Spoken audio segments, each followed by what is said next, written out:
السلام عليكم محبي الزراعة، أهلا ومرحبا بكم في حلقة جديدة من قناة زراعة بسيطة.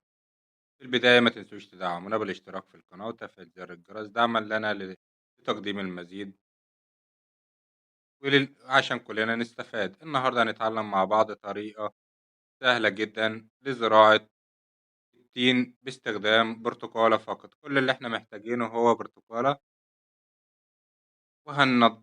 هنشيل منها الجزء اللي فيها. كل اللي إحنا محتاجينه بس هو القشرة الخارجية بتاعتها، ولازم نقطعها نُصّين بحيث النُصّين يكونوا متساويين. بعد ما بنقطعها بنستخرج منها زي ما أنتم شايفين بالطريقة دي.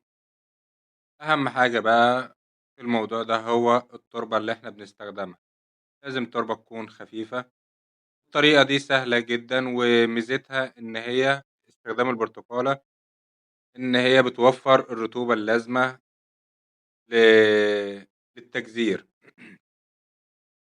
بالطريقة دي نقدر نزرع التين في أي وقت، بس أهم حاجة الوقت اللي إحنا هنقطع فيه بعد ما يتم عملية التجذير. نقدر نزرع بالطريقة دي في أي وقت طول السنة، أما طريقة زراعة العُقَل بتتم في شهر فبراير وشهر مارس فقط.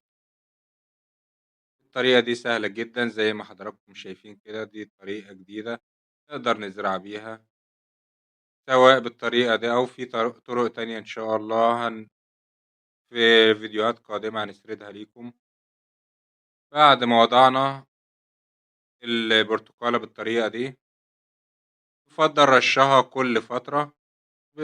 أنا كنت شِلت البرتقانة للظروف عشان أشوف التجذير، وضعت عليها التربة بالطريقة دي.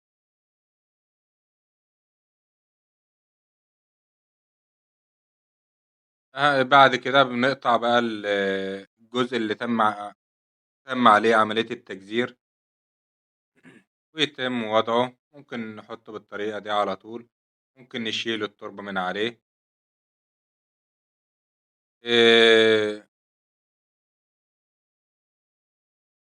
بنحطه في الكيس بالطريقة ديّة لفترة معيّنة لحد ما تكبر الشجرة بتاعتنا، ووضعه في الأرض المباشر على طول. ممكن برضه نحطه في الأرض المباشرة على طول.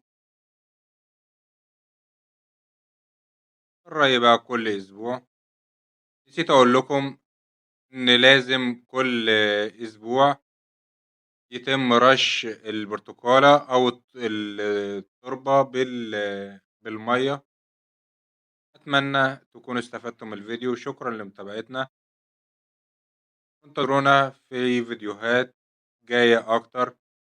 شكرًا لمتابعتنا، والسلام عليكم ورحمة الله وبركاته.